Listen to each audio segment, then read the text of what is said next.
Muchas gracias a todos, buenos días, gracias por la introducción, gracias por la invitación también. En esta conferencia de hoy vamos a hablar de una serie de temas, todos relacionados, pero que yo quiero comenzar, especialmente como ustedes son seminaristas, hay muchos padres también aquí presentes. Es importante, me parece, entender y tener bien sólido el fundamento teórico de por qué estamos acá y de por qué vamos a hablar de esto y por qué ustedes se tienen que involucrar profundamente en todo lo que es esta batalla cultural. Ustedes me dirán, ¿qué tenemos que ver nosotros con una cuestión política, por ejemplo, no? ¿O qué tendremos que ver con una cuestión cultural cuando lo nuestro es prepararnos para ayudar a las almas a alcanzar a Dios? Pero en definitiva, lo que tenemos que entender es que la situación actual en la cual vivimos es una situación en la que se necesitan fuerzas desde muchas perspectivas o situaciones de vida distintas que confluyan para que podamos salir adelante de la situación en la cual estamos sumidos por muchos factores ideológicos e históricos que se han venido materializando por los últimos 400 o 500 años, pero que hoy en día están tomando una fuerza única, sin precedente, debido a la confluencia de poderes económicos, intereses económicos, ideológicos, de poderes supranacionales que eso antes, hace 200, 300, 400 años, no existían. ¿Y por qué el rol de ustedes es un rol fundamental en todo esto? Y eso es lo que tienen que ver, porque yo lamentablemente, yo les voy a ser sinceros, muy sincero con ustedes. Cuando nosotros, varios de nosotros que nos hemos dedicado la vida a formar a muchas personas, especialmente por gente generosa como ustedes, como el padre que nos invitó, hemos recibido invitaciones desde muchísimos lugares del mundo. Yo he viajado desde Argentina hasta Chile, desde Chile y Argentina hasta Canadá, pasando por prácticamente todos los países y todas las ciudades más importantes que se encuentran entre medio. Pero si yo les tengo que ser sincero, mire, yo voy a comenzar así para que ustedes vean la gravedad del problema, porque lo podría dejar para el final, pero mejor hacer una terapia de shock aquí de entrada. Si ustedes me preguntan a mí, ¿quién ha sido tu enemigo más grande en toda esta batalla cultural? Ustedes van a creer que yo les voy a decir Petro, por ejemplo, el gobierno de Petro, o el lobby LGBT, ¿cierto? O todos estos intereses ideológicos y financieros muy grandes, y ciertamente que sí, esos son los enemigos de verdad, pero lamentablemente ellos no son los que nos han puesto la mayor cantidad de trabas. A mí en Colombia Petro no me ha puesto ninguna traba, a decirles la verdad, que yo creo que si pudiese lo haría. Pero quien más trabas nos ha puesto en el camino siempre han sido diócesis, han sido obispos mezquinos, han sido sacerdotes ideologizados, que ellos por su actitud le están haciendo un daño gigantesco, no solamente a la iglesia, sino también al mundo. Porque ellos tienen una función, y ustedes eso lo saben bien, la iglesia tiene una función de santificar, pero la iglesia también tiene una función de enseñar. Y esto es lo clave que yo quiero que ustedes entiendan. Hay una función de enseñar, es decir, de educar y de formar parte profunda, hay una parte esencial en lo que es esta batalla cultural. Pero para eso hay que formarse, para eso hay que estudiar, y hay que estudiar de verdad. ¿Y qué significa estudiar de verdad? Estudiar de verdad significa apoyar el trasero sobre la silla, ¿no? y esforzarse con todas sus capacidades para aprender, para leer y para tratar a partir de eso de formarse de tal manera el pensamiento que ustedes puedan entender las realidades que los rodean, entender la realidad actual del mundo y qué función debe cumplir la iglesia en general, pero qué función debe cumplir cada uno de ustedes dentro de ese mecanismo. Porque la iglesia es central y es fundamental en esta batalla cultural. Es fundamental. Es tal vez la institución más importante que existe para dar una batalla cultural. Pero ¿cuál es el problema real que uno se encuentra? En que en muchos lugares, y aquí gracias a Dios no es el ejemplo porque si no, no estarían acá, ¿cierto? Pero en muchos lugares, lamentablemente, no solamente que no están haciendo nada, sino que tampoco dejan hacer. Había un padre en Argentina que fue párroco en mi pueblo. Yo hace mucho tiempo le conté muchas dificultades que uno se iba encontrando. Por ejemplo, hace poquito, el 11 de mayo, di una conferencia en Las Vegas, la ciudad de Las Vegas, que es la ciudad, se conoce como la ciudad del pecado, ¿cierto? Si hoy el profeta Jonás tendría que ir a predicar a una ciudad como hizo con Nínive, ¿dónde iría? Iría a Las Vegas, ¿no es cierto? Y por lo tanto, la función que la iglesia puede cumplir en Las Vegas es muy importante, porque ahí se da una batalla entre el demonio y Dios, bastante grande, por toda la estructura de pecado que se ha creado en ese lugar. Y gracias a Dios en Las Vegas hay muchos católicos. ¿Por qué hay muchos católicos? Porque hay muchos mexicanos, muchos colombianos, muchos guatemaltecos, salvadoreños, gente que ha ido por trabajo. Y eso es el corazón, por así decirlo, de la cristiandad en Las Vegas, de gente que busca vivir de una manera santa. De hecho, en Las Vegas a mí me sorprendió, porque uno cree que Las Vegas es la ciudad del pecado, pero uno se encuentra con mucha gente santa, que va a la misa, que tiene adoración, que ha sacado a los hijos del sistema por el nivel de ideologización que hay, los educa en la casa. Uno se encuentra con gente admirable. He conocido mucha gente muy fuerte en Las Vegas, muy comprometida con su fe y muy especialmente despierta para darse cuenta de la función que debe tener la fe y la iglesia dentro de esta batalla. Pero ¿qué pasó? ¿Ustedes lo conocen al padre Javier Olivera? Sí, lo conocen mucho, muy bien, un padre argentino muy bueno. ¿Lo conocen a Agustín Laje? Sí, bueno, me conocen a mí ahora. Menciono estas dos personas en mi caso porque la diócesis, para que ustedes vean lo mal que estamos, la diócesis de Las Vegas sacó un comunicado el día antes de la conferencia diciendo que quien sea que vaya a alguna de las conferencias de Pablo, de Agustín Laje, del padre Javier Olivera y que pertenezca a alguna parroquia va a ser expulsado. Así de simple. ¿Sí? Entonces los catequistas que dan catecismo y van a la conferencia de Pablo que iba a ser el día siguiente, pero no solamente a mí, sino de cualquier conferencia futura que haga el padre Javier Olivera, Agustín Laje, ya no pueden ser más catequistas, o no pueden ser lectores, o no pueden ser ministros de la comunión. Los seminaristas, peor, imagínense, ni siquiera se planteaba la posibilidad de que un seminarista pueda ir a una conferencia como la que están teniendo ustedes hoy en día. ¿Y eso por qué se da? Eso se da porque fuerzas ideológicas muy fuertes, fuerzas que nosotros llamamos dentro del mundo académico el progresismo, han penetrado profundamente dentro de la mente de muchos católicos, dentro de la mente de muchos sacerdotes y lo que es peor, dentro de la mente de muchos obispos. Esa es la realidad.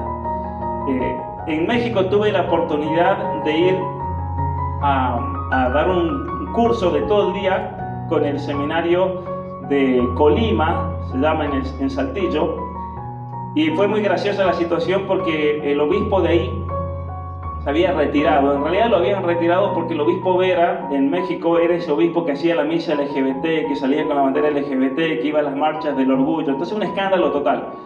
Y finalmente fue tanto el escándalo que le dijeron: mejor usted retírese, aunque tenía 65 años, le faltaban 10 para pedir la renuncia. Lo retiraron y en ese momento no había obispo ahí. Entonces lo gracioso fue que yo dije ahí en esa conferencia: este es el primer lugar en el mundo en el que yo voy a poder criticar al obispo con todo, porque no había obispo, así que nadie después me iba a poder retar de nada.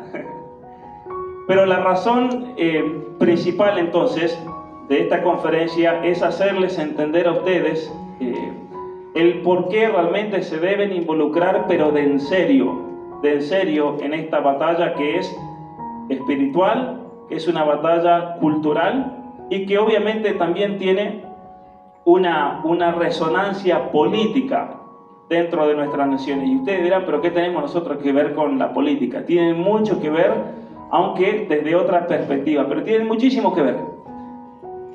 ¿Cómo puede ser? A ver, les voy a hacer otra pregunta antes de eso. Ustedes, si yo les pregunto, ¿es Colombia un país católico? ¿Ustedes qué me dicen? Que sí, ¿no es cierto? ¿Lo dudan o no lo dudan? No. Si yo les digo a ustedes que Colombia es un país mariano, por ejemplo, ¿es así o no es así? Bueno, y si yo les digo que eso es mentira, y si yo les digo a ustedes que eso en realidad no es así, que eso es un mito, ¿ustedes qué me dirían? Yo les voy a decir a ustedes que es un mito eso. Se lo digo en serio. ¿Y por qué es un mito? ¿Cómo puede ser que si Colombia es un país mariano tiene a Petro de presidente? ¿Cómo puede ser eso? ¿Es posible? ¿Cómo puede ser que Colombia esté gobernada por gobernantes totalmente corruptos, inmorales, que fueron guerrilleros, que trabajan activamente contra la iglesia y que odian seguramente a la Virgen María? Entonces, si el pueblo colombiano es mariano, ¿cómo pudo votar por gente así? ¿Es mariano entonces o no es mariano?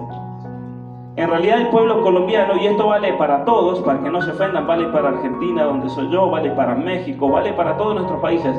El problema es que más que marianos o católicos, son pueblos mediocres. Esa es la realidad. Son pueblos mediocres. Son pueblos que se llenan la boca muchas veces de Dios y de la Virgen cuando hay días especiales, pero después al momento de vivirlo de en serio, al momento de hacerlo realidad, eso no existe. Eso no existe. ¿Y eso por qué es? Hay muchos factores, pero ciertamente que la mediocridad es uno de los males más grandes que existen en nuestros pueblos, si es que no es el mal principal. Porque aquí no tenemos problemas. Yo vivo en Canadá y ustedes no tienen problemas de tener una sociedad completamente ideologizada como puede pasar en otros países, ¿no? Eso todavía no ha llegado a destruirse completamente. En Canadá hace poquito hicieron una encuesta para que vean lo mal de la situación.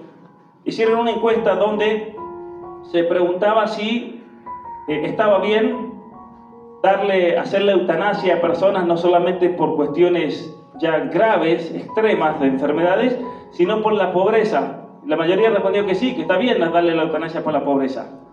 ¿Qué pasa si una persona se siente triste, tiene presión en el trabajo, tiene presión en la situación de la vida? Si esa persona puede pedir la eutanasia. Y en la encuesta la mayoría dijo que sí, que está bien también pedir la eutanasia por eso. O sea, donde se ha perdido realmente toda referencia a la realidad y la dignidad del ser humano. Donde en el Senado se está debatiendo en este momento si se le pueden dar la eutanasia a los niños, incluso sin el consentimiento de los padres. Donde una persona externa decide que es mejor que ese niño muera, porque ¿para qué va a estar así con síndrome de Down y darle la eutanasia, por ejemplo?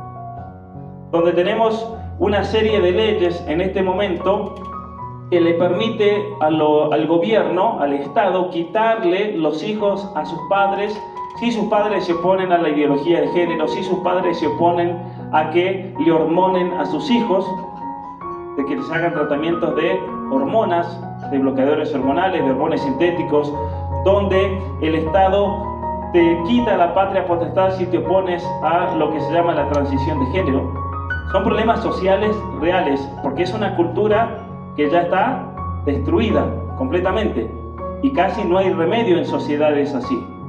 Y de países como Canadá es que vienen todas estas leyes luego que se replican y se repiten en el resto de nuestros países por tener políticos totalmente corruptos que son títeres totales de esta agenda.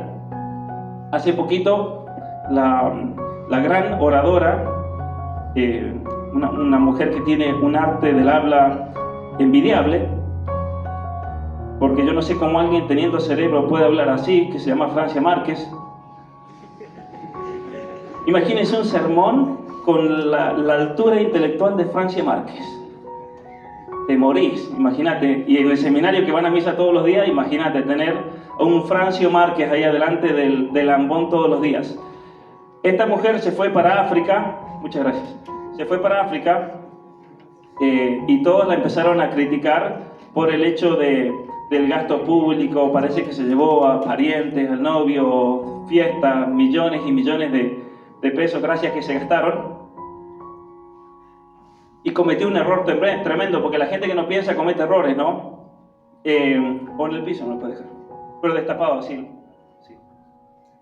Cometió un error enorme esta mujer, porque claro, recibió tantas críticas de videos que empezaron a salir, que la mujer, siempre el tonto mete la pata, agarró y dijo, no, pero esperen, ya que me están criticando, yo les voy a decir de dónde vinieron esos fondos. ¿Y qué dijo Francesc Marcas? A ver si alguien sabe.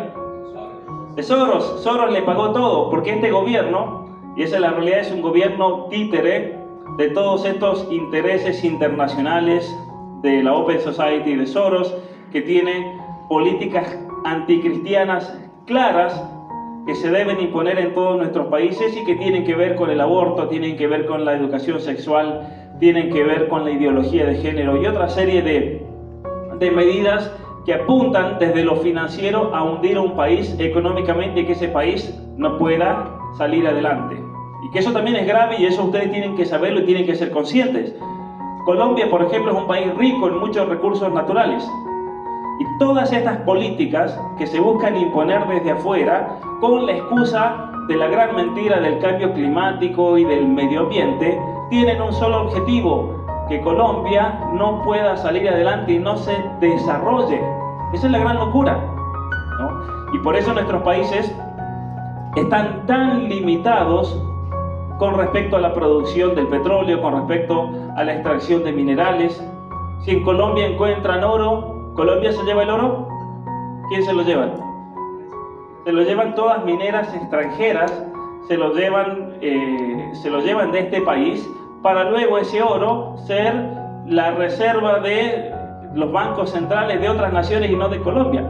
Entonces nos están robando y después nos quieren hacer creer que España se llevó el oro. Pero por favor, señores, ¿sí? Que la iglesia con España, esa es la gran mentira. El oro se lo están llevando ahora, no se lo llevaron en el siglo XV, siglo XVI. Lo máximo que se podrían haber llevado eran migajas, y eran migajas que España se llevaba con razón, porque España educó a todo este continente, construía iglesias, construía universidades. Y saben que ustedes que en Hispanoamérica estaba prohibido pedirle limosna a la gente. ¿Sabían ustedes eso? ¿Por qué estaba prohibido pedirle limosna a la gente en las misas? Porque no se quería dar la impresión de que nosotros estábamos misionando, los españoles decían eso, por el dinero de la gente. Entonces la corona subvencionaba absolutamente todo, y por eso también en cierta manera el mundo hispano no tiene una tradición y una costumbre de ayudar económicamente, porque la corona siempre pagó todo, para que nadie después venga a acusar de que la corona hizo eso para pedirle el diezmo a la gente. ¿Sí o no? La gente en las iglesias da el diezmo. Si una persona dice yo doy el diezmo en la iglesia, ¿a qué iglesia va entonces? Claro, no en las iglesias católicas, porque la iglesia siempre hizo todo, y ahí tenemos todos nosotros una tradición de misioneros y de gente que sacrificó toda su vida para evangelizar el continente americano. Pero ¿cuál es el problema? Y para que ustedes vean la gravedad del asunto, si nosotros miramos nuestra historia, nos vamos a encontrar con una serie de personajes, de obispos, de sacerdotes, de misioneros, que dieron su vida para que nosotros tengamos la fe. Han habido mártires, han habido gente que se sacrificó absolutamente todo para misionar, para que un pueblo tenga la fe, para que nosotros tengamos la gracia. Y la gente, ¿cómo le devuelve eso a todo el pasado? Siendo mediocre. Ese es el problema. Siendo mediocre en todo lo que hace. Y cuando la mediocridad penetra en los estratos más altos de una sociedad, especialmente en el ámbito religioso, esa sociedad se termina destruyendo. Y cuando la mediocridad penetra en un obispo, cuando la mediocridad penetra en un seminario, cuando la mediocridad penetra en un sacerdote, cuando la mediocridad luego de ahí se transmite hacia toda la gente. Porque sí o sí, la iglesia siempre es una fuerza espiritual. Eso es inevitable. Y la iglesia va a ser una fuerza espiritual para bien o para mal. Ustedes me preguntan a mí, ¿cómo puede ser que Canadá terminó tan destruido? Y yo esa pregunta me la hice. Cuando llegué y empecé a estudiar la historia de Canadá, a leer muchísimo, y descubrí que Canadá tenía en los años 50 más o menos un promedio de 10 hijos por familia. Ese era el promedio. De hecho, Canadá llegó a ser un país fuerte, grande, por varios factores. Ese era uno. una cuestión cultural donde la gente estudiaba mucho, había muchas universidades católicas por todos lados. La provincia de Quebec, que es una provincia de habla francesa, fue fundada por un beato, el beato François Laval.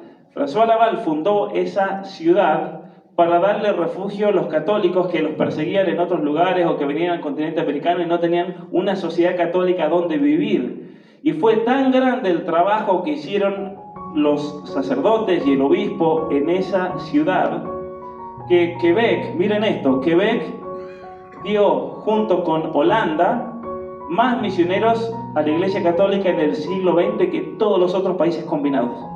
Si ustedes agarran los números de cuántos misioneros salieron de Quebec hacia el mundo y cuántos misioneros salieron del sur de Holanda, que es católico, hacia el mundo, y entre esas dos regiones pequeñitas salieron más misioneros que todos los otros países del mundo. Eso es impresionante. ¿Y cómo puede ser entonces que ahora están destruidos? De hecho, Quebec debe ser la provincia de Quebec más corrupta de todo Canadá. Y aquí hay un padre que me saludó. ¿De qué seminario es, padre?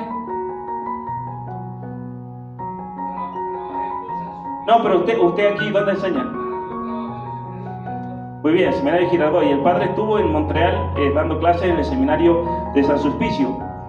Pero es interesante que uno estudiando la historia de todo ese proceso de corrupción moral y espiritual que ocurrió en los años especialmente 60 y 70, se dio porque estas ideologías también penetraron dentro de la iglesia. Y estando ahí en Canadá, yo me enteré que quien inició toda la revolución sexual para especialmente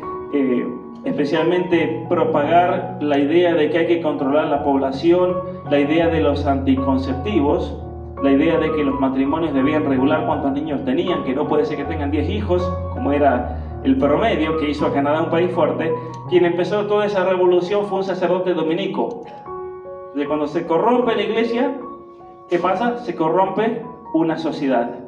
Y nosotros podemos analizar a una sociedad y decir, a ver, si esta sociedad está corrompida es porque hay un problema grande aquí también, en los seminarios hay un problema grande, en las parroquias, que muchas veces las parroquias se limitan a cuestiones totalmente sentimentalistas, ¿no? Entonces ir a la parroquia es ir al grupo donde tocan la batería, la guitarra, me lleno de Dios, lloro un rato y pago lo que se me da la gana el resto de la semana. Eso no es la fe es algo mucho más profundo que eso y que se debe manifestar en lo que se llama la obediencia de la fe. Seguro que ustedes han escuchado lo que significa esa palabra. ¿Qué significa la obediencia de la fe?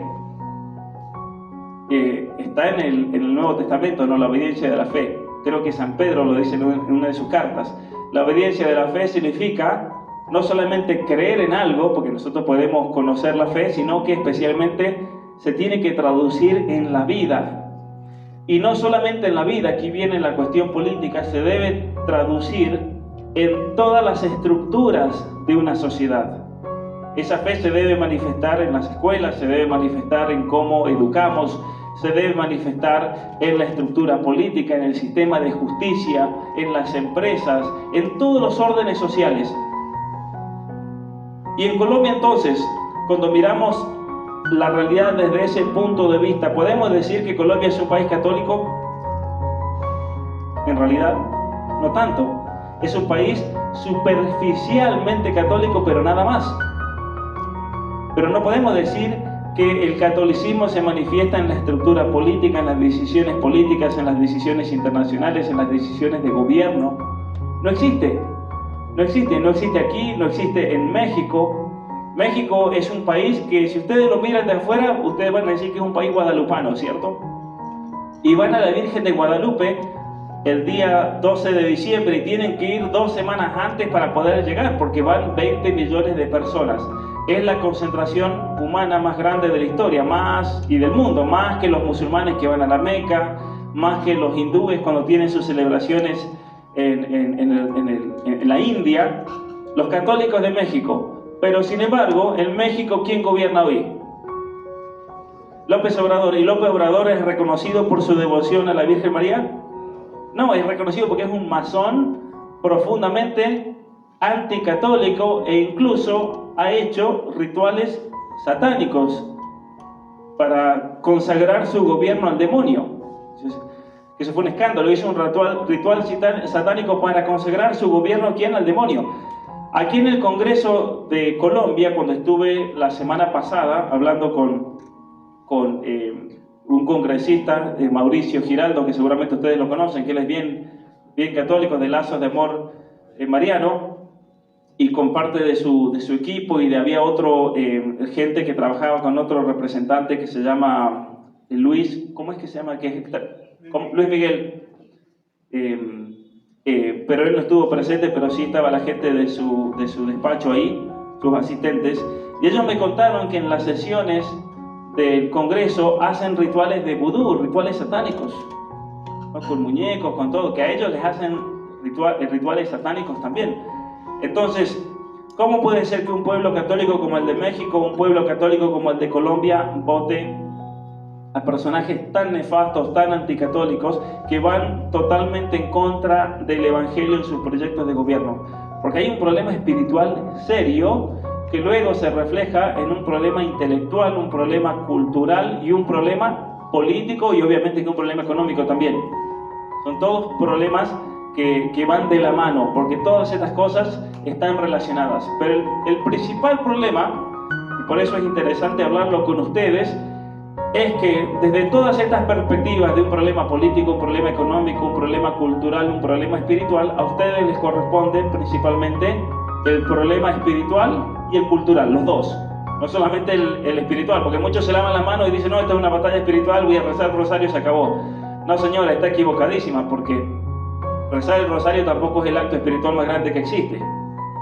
De hecho, hay católicos que nunca rezaron en su vida el rosario y hoy son santos o mártires. Porque el rosario es algo que surge muchos siglos después en la historia de la iglesia, ¿o no? ¿Y cuándo surge el rosario? Con Santo Domingo de Guzmán, siglo XII. ¿Y qué pasó con los católicos de antes del siglo XII, entonces, que nunca rezaron el rosario en su vida? ¿Se condenaron todos? No. Entonces, ¿esto para qué se los digo? Para que entendamos que hay que rezar el rosario, sí. Después no quiero que los medios digan, Pablo dice, no hay que rezar el rosario, no. Si aquí tuviésemos un periodista, son tan inútiles realmente, son tan idiotas o imbéciles, porque hay que decir las cosas como son, que va a decir Pablo Muñoz Iturrieta exhorta a seminaristas a no rezar más el rosario. No, lo que estoy diciendo es que nosotros tenemos que entender que hay cosas que son esenciales a nuestra fe y hay otras cosas que nos ayudan mucho a nuestra fe, pero no son esenciales. ¿Cierto? Si ustedes tienen que elegir entre ir a misa o rezar el rosario, ¿qué van a elegir? ¿Por qué la Eucaristía? Porque por la Eucaristía, especialmente cuando comulgamos, ¿qué cosas recibimos? Y con el cuerpo de Cristo, ¿qué cosas recibimos también? La gracia, ¿no? ¿Qué es la gracia? ¿Cuál es la definición de la gracia? Miren, si yo sé la definición y ustedes no la saben, se acabó todo aquí. ¿Cuál es la definición de la gracia? Es un signo sensible y eficaz. Muy bien. Un sacramento es un signo sensible y eficaz de la gracia, y la gracia es algo creado por Dios. ¿Para qué? Para santificarnos, para unirnos a ¿quién? A Dios, ¿no? Muy bien. Entonces, y aquí es donde viene la cuestión principal y la función de ustedes en esta gran batalla. Santo Tomás de Aquino dice que Jesucristo en una de sus obras vino por dos cosas. Vino para dos cosas. Para librarnos del pecado, o de la muerte, perdón, para librarnos de la muerte y para librarnos de la mentira. Para librarnos del pecado y para librarnos de la mentira. Porque el pecado es la causa de ¿qué cosa? De la muerte. Entonces nos da vida eterna por medio de la gracia. Y entonces, ¿cómo luchamos contra el pecado? Por medio de la gracia. Y esa es la razón por la cual la iglesia siempre ha sido un depósito de la gracia, por medio de los sacramentos. Cuando nos bautizaron, cuando hicimos la primera comunión, cuando hicimos la confirmación, cuando vamos a la misa, cuando nos confesamos, cuando ustedes, los padres que se ordenaron, los ordenen, cuando uno se casa, cuando uno recibe la unción de los enfermos. Son 7 maneras de santificar el alma y son maneras también de recibir el perdón de los pecados. Son 7 maneras de recibir el perdón de los pecados. Aunque la manera propia, obviamente, ustedes lo saben cuál es para recibir el perdón de los pecados. La confesión, pero todos los sacramentos tienen la capacidad también de perdonar los pecados por el hecho de que si entra la gracia, el pecado es un vacío de gracia, básicamente, en el alma. Pero esa no es la única función de la iglesia, porque Santo Tomás dice que Jesucristo vino entonces a librarnos del pecado por medio de la gracia, pero Jesucristo también vino, y esto es importantísimo para entender esto, Jesucristo vino a librarnos de la mentira. Nos viene a librar de la mentira. ¿Y cómo nos libra de la mentira? Por la verdad, por medio de su enseñanza, por medio de su doctrina. Y es ahí cuando entra de lleno todo lo relacionado a la revelación de Dios, todo lo relacionado al modo como la iglesia, los santos, los papas, entienden la revelación de Dios, que eso ¿cómo se llama? El magisterio. Y también ahí hay que prestarle mucha atención a cómo eso se va transmitiendo de generación en generación. ¿Y eso cómo se llama? La tradición. Entonces la revelación, el magisterio, la tradición de la iglesia, que tiene que ver con la función de enseñar. La función de enseñar. Todos ustedes van a tener una función muy grande de enseñar, pero enseñar de verdad. Enseñar de verdad. Muchas veces la gente se queja que va a la misa y se aburre en los sermones. Es una realidad. ¿Y eso por qué pasa? Porque hablan de cualquier cosa. Yo me acuerdo que cuando era niño llegó un padre a mi parroquia que no solamente hablaba 40 minutos, sino que además no decía nada, porque nunca preparaba absolutamente nada. Era ir y lo que les saliese, ese era el sermón. Era más fácil si el padre se salteaba el sermón y listo, y salimos todos contentos, porque al menos leías el evangelio, escuchabas el evangelio y ya ibas a la casa con eso. ¿Se entiende? Porque hay un problema grande de mediocridad y hay un problema muy grave de formación y formación de verdad. Ustedes tienen una obligación moral de formarse con todo el alma, tratar de aprender todo lo que puedan, pero especialmente tienen que aprender ¿a qué? A pensar. Por eso estudian filosofía, porque la filosofía es una ciencia que si la estudias bien, te ayuda a razonar las cosas y pensar. Y obviamente que la filosofía para ustedes es importante porque va a ser la base luego para la teología. Y no estudiar cualquier filosofía basura, porque está lleno de pseudo filosofías por todos lados que no sirven para nada.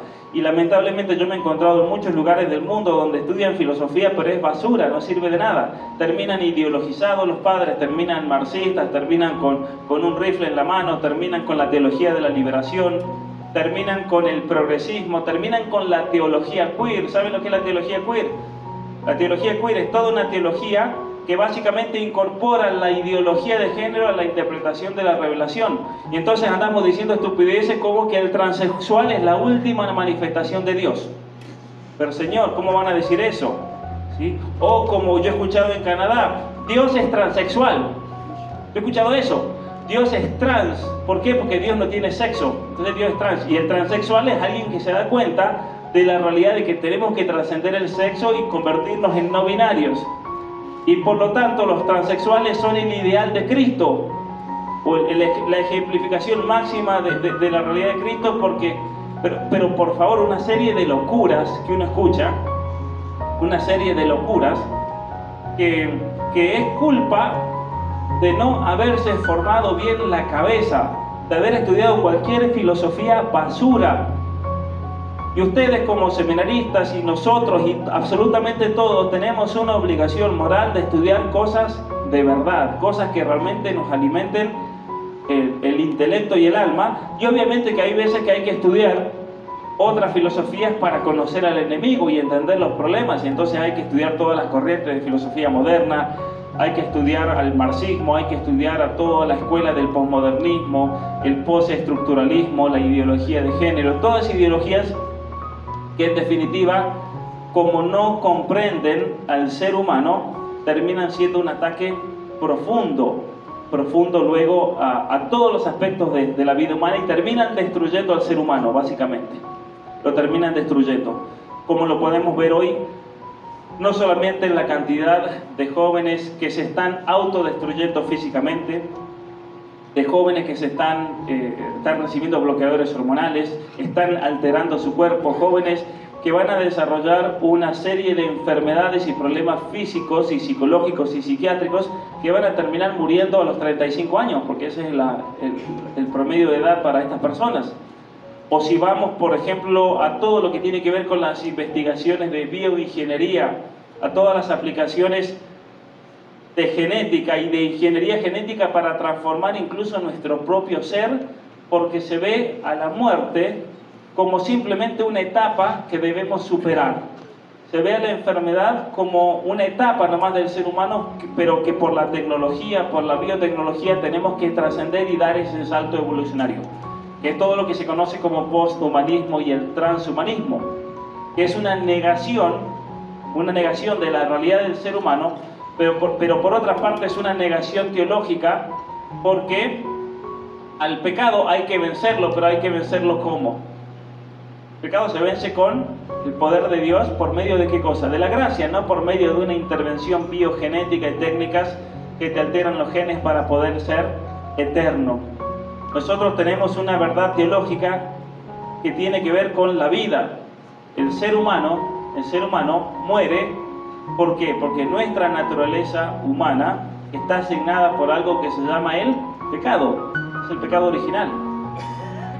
Pero para entender eso, ustedes tienen que conocer profundamente lo que es la antropología teológica. La antropología teológica, ¿qué nos dice a nosotros? Que Dios creó a Adán y a Eva. Ahora aquí viene la pregunta: ¿Dios creó a Adán y Eva en estado de gracia o en un estado natural? ¿Qué creen ustedes? ¿En un estado de gracia o en un estado natural? Un estado de gracia. El estado natural del ser humano nunca existió, es algo hipotético, es hipotético. Dios crea a Adán y Eva en estado de gracia, y lo interesante de la gracia original, la cual se perdió, por eso hay que distinguir entre gracia original y gracia santificante. La gracia original es una gracia que se iba a transmitir ¿de qué manera? Por la generación. Entonces, cuando concebían un niño, al menos era el plan original de Dios, cuando ellos concebían un niño, ese niño nacía o era concebido en gracia. Pero como Adán y Eva cometieron ese pecado original, tentados por la serpiente, por el demonio, en vez de transmitir gracia, ¿qué transmiten? Pecado original. Y eso es lo que los evangélicos jamás les enseñaron, y por eso caen tan fácil en este engaño. Adán y Eva tenían ese poder original de transmitir la gracia, y hoy en día cada vez que uno concibe un hijo, en vez de transmitir la gracia, transmite la ausencia de esa gracia. Eso es el pecado original. Cuando decimos que un niño nace con pecado original, no es que nace con una cajita dentro y se saca algo que se llama pecado original. Lo que significa que ese niño no tiene la gracia, no tiene esa gracia original, y por eso se lo bautiza. Por eso se da la gracia que posibilita entonces que ese niño pueda unirse con Dios. Y es muy interesante que la gracia no solamente nos da esa posibilidad de unirnos con Dios, sino que la gracia nos da la posibilidad de ofrecerle cosas a Dios. Y es algo que yo aprendí estando en Estados Unidos, en la universidad, porque en la universidad uno se encontraba con muchos chicos que no eran católicos o que no tenían, eran cristianos o no tenían absolutamente nada de formación. Y muchos en mi facultad de filosofía, era impresionante, en la facultad de filosofía donde yo fui, el que no era católico al final del programa se terminaba convirtiendo. Eso pasa siempre, con todos. Yo tenía compañeros luteranos, compañeros ateos, y había un grupo de católicos tan fuerte donde nos juntábamos todos los domingos a leer, a estudiar, que todos los chicos que venían a ese grupo, y todos querían pertenecer a ese grupo por una cuestión también social, terminaban convirtiéndose. Todos mis compañeros que no eran católicos, hoy en día son católicos. Y lo interesante es que cuando ellos nos acompañaban a misa, y ahí yo aprendí eso, se tenían que ir después del sermón del Padre. Se tenían que ir de la iglesia, tenían que retirarse, y estaban en todo el proceso del neocatecumenado. ¿Por qué se tenían que retirar en ese momento de la misa? Que ustedes aquí en Colombia capaz que no lo ven porque están todos bautizados, pero ¿por qué en un lugar donde no hay no bautizados ellos se tienen que retirar? Porque ellos no pueden ofrecer el sacrificio. Entonces es algo simbólico muy fuerte. Entonces todos ellos venían a la misa y después del sermón se salían antes de la profesión de la fe del credo. Y es importante entender entonces el elemento, y por eso quería contarles esa historia, de la profesión de la fe. Uno cuando no está bautizado no puede ofrecer el sacrificio, no puede ofrecer con el resto de los católicos, y entonces la persona se va, y el que se queda profesa la fe. La profesión de la fe, el decir el credo, es fundamental para entender la estructura política y legal de Occidente. Y ustedes dirán, pero ¿qué tiene que ver, no? Decir creo en Dios. ¿Qué tiene que ver el credo con la estructura política y legal o jurídica, el sistema de justicia de un país? Y es ahí cuando vamos a ir a los orígenes de nuestra civilización occidental, porque ustedes son principalmente los guardianes de nuestra civilización occidental cristiana. Y si tenemos seminarios donde no se forman bien, si tenemos sacerdotes mediocres, si tenemos luego, si los sacerdotes son mediocres, el obispo se lo va a elegir dentro de gente mediocre, entonces va a ser mediocre también. Y si los obispos son mediocres, el papa va a ser mediocre también. Puede pasar. ¿Han habido papas mediocres en la historia? Y sí, veamos el Renacimiento, y estaba lleno de papas con problemas morales enormes. Pero más allá de eso, nosotros tenemos la certeza y la fe de que la iglesia está construida sobre roca, es decir, sobre una de las interpretaciones, la confesión de fe de San Pedro. Entonces podemos tener un papa mediocre en el pasado, en el futuro, cuando sea, pero sin embargo Dios siempre lo va a asistir en cuestiones de fe y moral, ¿sí? Ahora, cuando el papa está en el avión, lo asiste el Espíritu Santo, no, ya es otra cosa, ¿no? En cuestiones de fe y moral en relación al magisterio. Entonces, lo que hay que entender es lo siguiente. Nosotros proveemos de tres pilares fundamentales nuestra civilización occidental. Y la salvación de nuestros países, la salvación de Colombia, la salvación de todo lo que es esa herencia cristiana o católica, va a depender de cómo se vivan estos tres pilares que forman a nuestra civilización occidental. Y es importante que ustedes los sepan reconocer, porque ustedes van a hacer, su oficio no solamente es dar la gracia, bautizar, va a ser defender esos pilares que tienen que ver con la función de enseñar de la iglesia. El primer pilar más fundamental es lo que se llama Jerusalén. Porque ¿qué cosa nos dio Jerusalén a nosotros? Nos dio la fe que es parte de nuestra civilización occidental. El segundo pilar que conforma a nuestra cultura es Grecia. Porque Grecia a nosotros, ¿qué nos dio?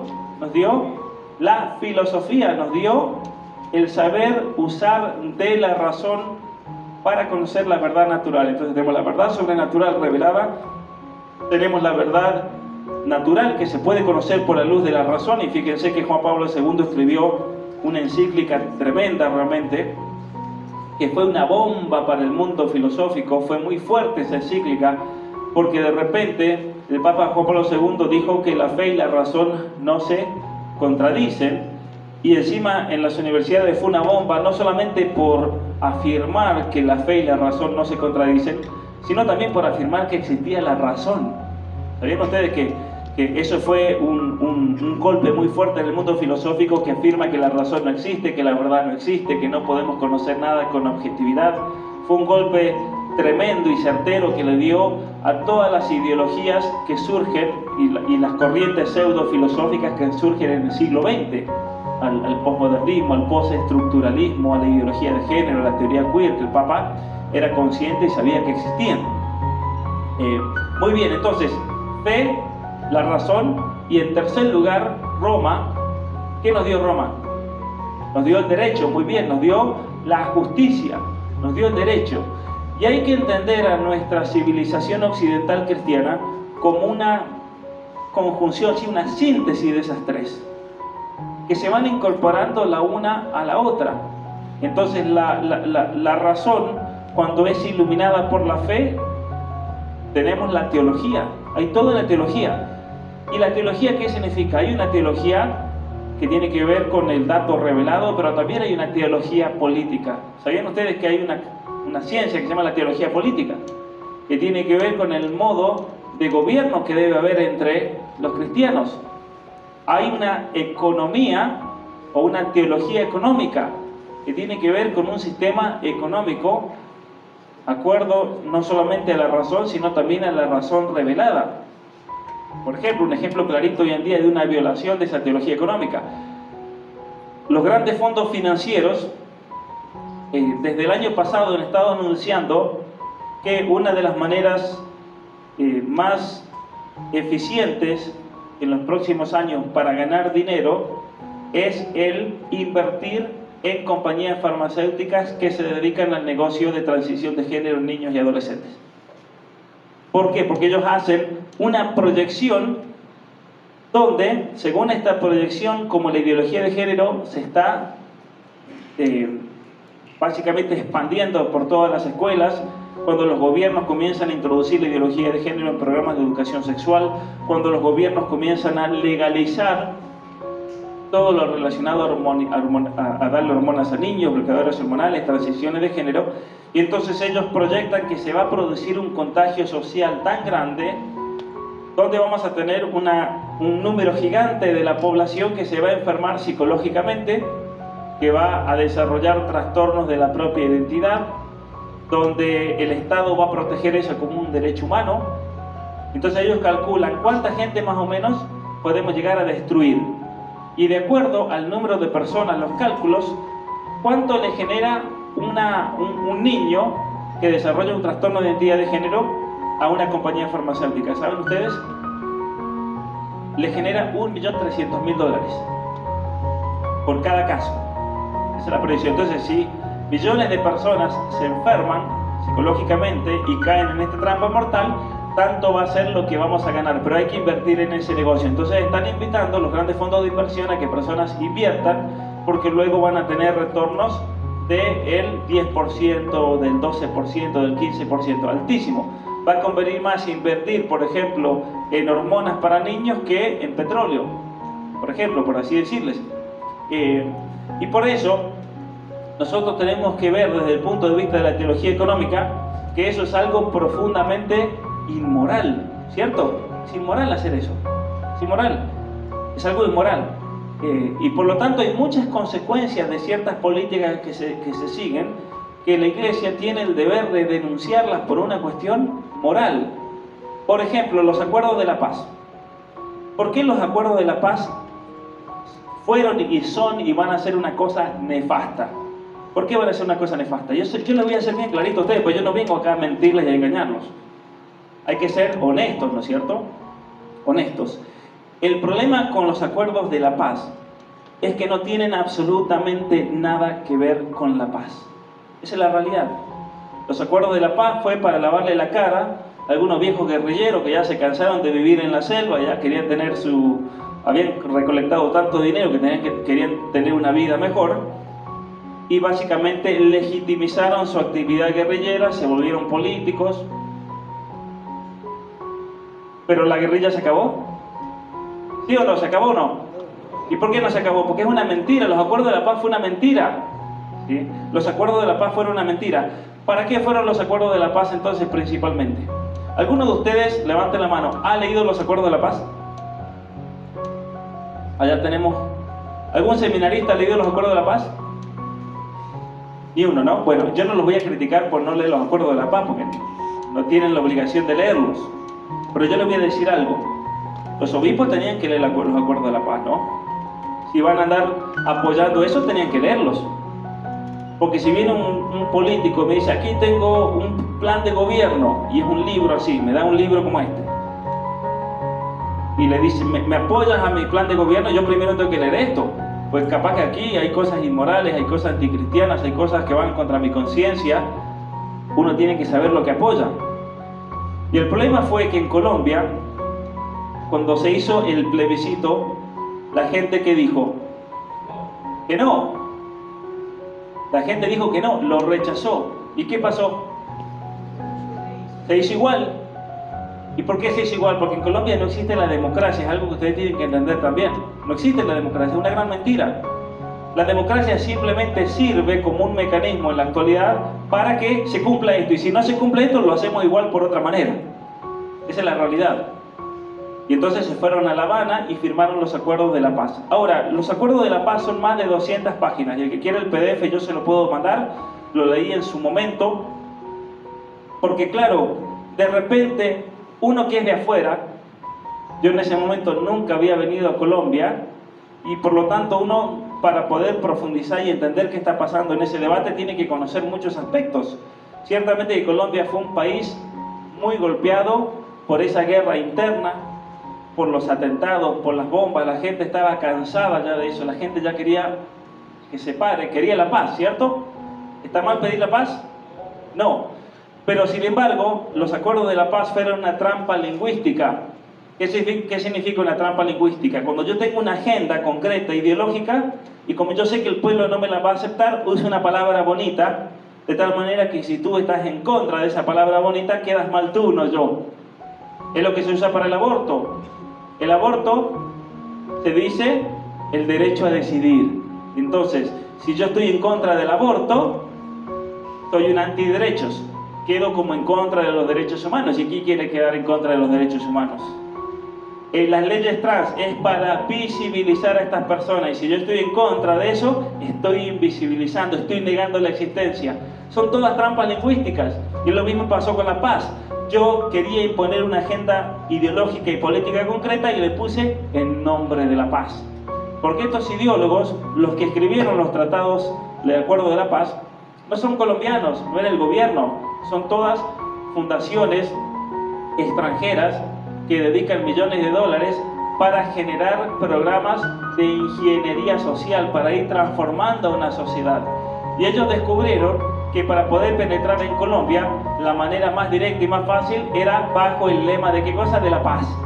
En Argentina no van a usar la paz, en Argentina van a usar otro lema, porque en Argentina no va a funcionar el tema de la paz. En Bolivia usan del indigenismo, por ejemplo, como están haciendo con el sur de Chile. En Canadá usan de otro lema, en Estados Unidos usan de otra situación, porque son situaciones sociales y culturales, político-económicas muy diferentes. En Colombia usaron de la paz. Pero si ustedes leen los tratados, el acuerdo de la paz, se van a dar cuenta que era el aborto, para imponer el aborto en Colombia, los derechos reproductivos y sexuales, que era para imponer la ideología de género en Colombia, para abrir centros de hormonización en Colombia, para tramitar los cambios de sexo en Colombia, para proteger y darle entidad jurídica y política a los mal llamados derechos LGBT, que tienen que ver con las uniones del mismo sexo. ¿Qué tiene que ver eso con la guerrilla? A ver, díganme ustedes, ¿qué tiene que ver? Absolutamente nada. Y si ustedes en este momento van a la parte donde están las FARC, por ejemplo, y hablan con los disidentes, como le llaman, hablan con ellos y le hacen una pregunta de identidad de género, de derechos LGBT, no van a tener ni idea ellos. ¿Por qué? Porque esto vino hecho desde afuera. Ahora, dentro de la Iglesia Católica, ¿se apoyaron los acuerdos de la paz o no? Seamos honestos, con nombre y apellido si tienen que dar, ¿se apoyaron? ¿Hubieron obispos que apoyaron los acuerdos de la paz? ¿Sí? La Javeriana, por ejemplo, la Universidad Jesuita, ¿apoyó los acuerdos de la paz? Totalmente, ¿sí?